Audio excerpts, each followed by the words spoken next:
Guys, today I'm going to give you a lesson on prompt engineering and how to think. The first thing I'll say is don't fear the prompt, okay? Fearing the prompt is a silly thing to do. The second thing is you've got to really understand the power of the prompt, okay? And you've got to have, it's almost like mindfulness, okay? So you are sitting, the prompt is the gateway to code. It's a gateway to all of, I'll call it good knowledge. There's a lot in there. You've also, through code, got access to APIs, which has data. A lot of the models now have agentic capabilities that will break down a problem into parts to solve for you. And so you need to think in layers to allow it to do that. It also understands behavior and psychology and communication. You can tap into all of that. It has the ability to analyze images. It has the ability to analyze data. It has the ability to create text and images and video and other stuff depending on the model you're using. And it also has the ability to search. So this, when the LLMs first came out a couple of years ago, all they were really was the LLM. But the LLM gives us the gateway to do all this stuff. So there's a notion that LLMs can't do mathematics. That is somewhat true, but it's not true if we use an algorithm or code to actually do the work for us. The other thing is the LLM doesn't just have to produce language. If it can produce code, you can access all of the world's algorithms. So for example, you could build an app to basically build a chatbot to behave like a certain person to drive a certain output. And you could also link it in. So in that case, we're linking to an API, meaning, Anthropic or Gemini or one of those. But also, we can also allow it to connect to other data sources like news, RSS feeds, or could be finance data, could be basically anything out of the internet. And if you have an interface with some sort of API, we could even get the AI to read that API and do something with it. Okay.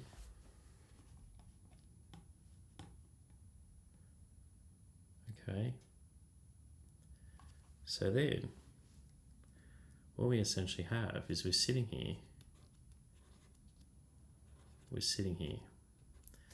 and we have access to all of human knowledge. So what we've got to do is we've got to be very mindful of the concept of input tokens, process tokens, and output tokens. Okay, so a prompt is 1, 2, 3 combined. Now, the different models have different total processing power, so there is a limit to what we can do in each layer. So if we were to attach, a massive document here and then ask it to do something really complex, and then we asked it to write a massive document at the other end, won't work. It probably is possible to allow this, but it's the economics of the compute. The compute is the limitation. It's the amount they're willing to give you for a particular cost. Okay? So what you got to do is you got to break the problem down, potentially. And I'm going to do this through an example.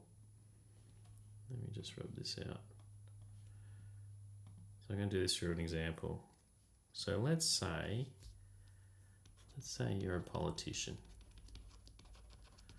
okay? And the government puts out a budget, and it's a massive budget.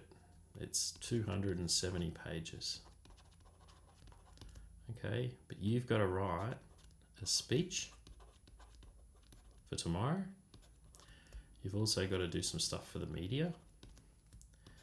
You've also got to do, you also want to be persuasive. You want to be ready, you want to be on the game. Okay. Now, the first thing to do is you would load in the budget.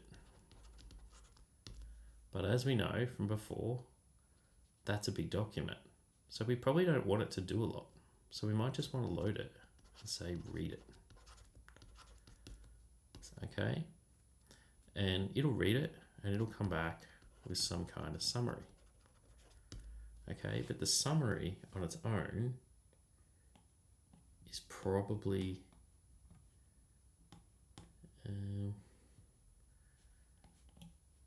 I really want to work out how to move. It only appears to go up and down.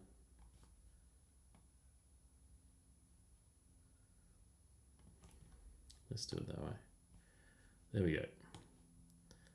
Okay, so we've read it and we've loaded it. Let me just zoom that back in a bit. Okay, so we've read it and we've loaded it. The next step we would want to do in this case is we would want to say we want to hone it in on what we're looking at. So the first step might be just from a data point of view. You might say something like, and I'm going to paraphrase here, I'd probably write these a bit longer, but I'll keep it simple. So you would say, as an expert in Victorian government finance. So the reason that's important is you've given it a role. Okay, so you give it the role. Then what you do is you say, I want you to analyse the budget and impartially identify who the winners and losers are. Okay, so this is sort of like the goal. But then what you might want to do is you might want to say, you got to tell it how to do it. I want you to be detailed and produce me a long list of winners and losers, and for each element describe why. And then what you can say is the output format. I want you to output this as a text file. Okay, so it's going to go and do the work. It's going to find all the winners and the losers.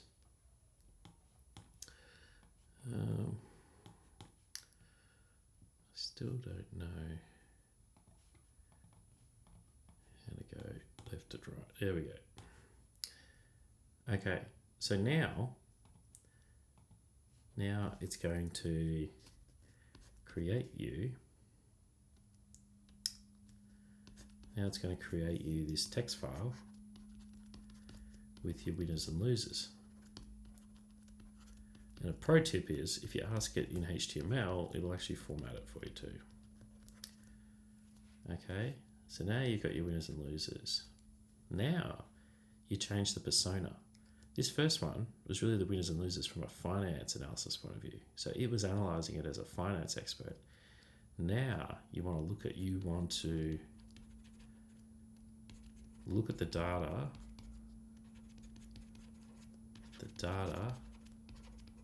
as a political analyst. Okay, so what you want to do is you want me to, and I want you to review my party platform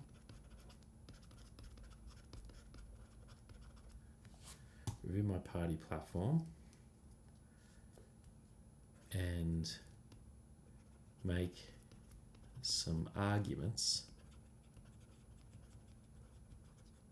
from our perspective. And then what you might want to do is you might want to attach the party platform.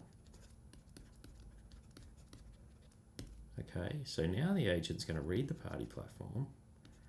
It's going to read the winners and losers, and it's going to create me the arguments, and we're going to output that to a HTML document as well. Okay, so now we've got the arguments. Now what we want to do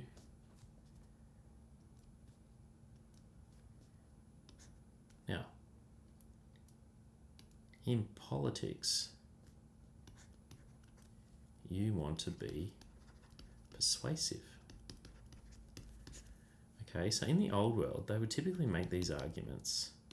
They would write other policies and they would announce those policies. But that's actually really quite ineffective, because in persuasion, we also have the concept of hypnosis. We have things like Robert Cialdini's work.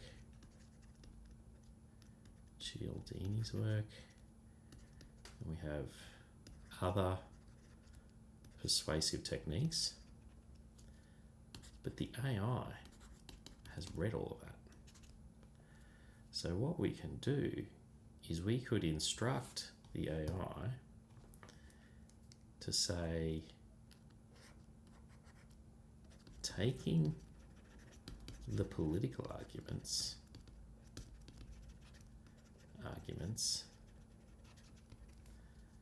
as a persuasion expert, I want you to make some retort arguments,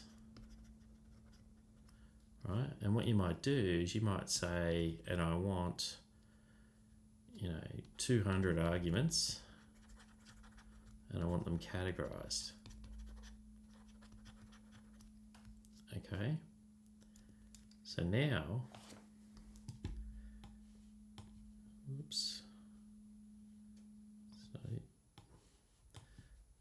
So now we've got our arguments and they're categorized. What we can do is we can ask the AI, how would we incorporate that into speeches? How would we incorporate that into social media? What would the posts be? What about if it's local to my area? And so as you can see, what you could do here is you could feed in some example speeches and say, write me a speech like this based on these arguments. Boom, it'll write speeches for you. Social media, you might have it for Facebook, TikTok, YouTube, whatever you want.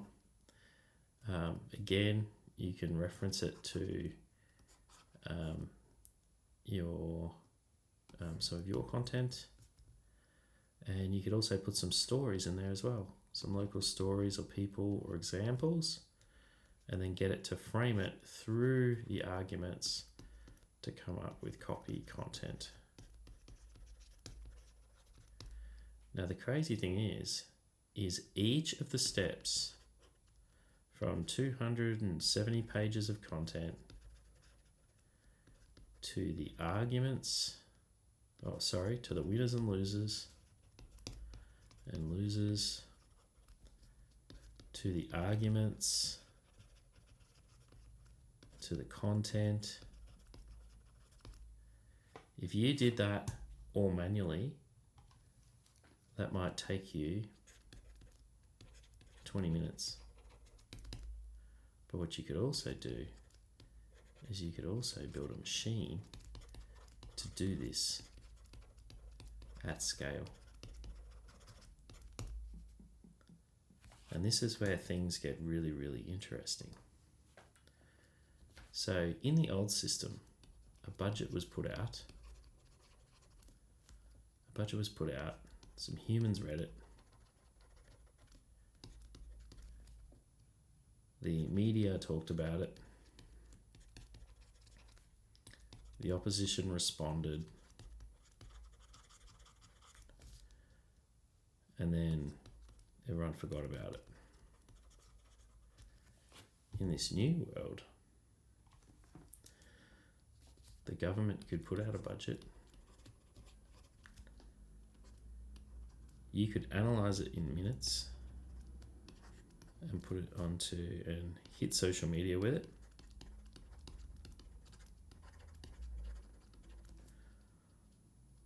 So you've already done that. Then the media responds slower. And then when they come back and they ask the question of your guy, you reject their argument, because what you've already got is the comments coming in here, and you say, no, this is what's really going on. So what you can do is you can use the social media to drive something way faster, to break the media monopoly. And this is what they should be doing at scale. And also, at the moment, we've got politicians on both sides fighting. They push it through the media and then we get told. In the new world, what happens if a lot of people start doing what I'm doing? And they did this at scale. It would actually cause chaos on the outside in, which would mean that the politicians would need more accountability. And that's the ultimate goal, accountability. There are decisions, but if the decisions are to screw the punter, this is a technology we can use to fight back. I think that's enough for one day. It's pretty powerful. I might show you this in action soon.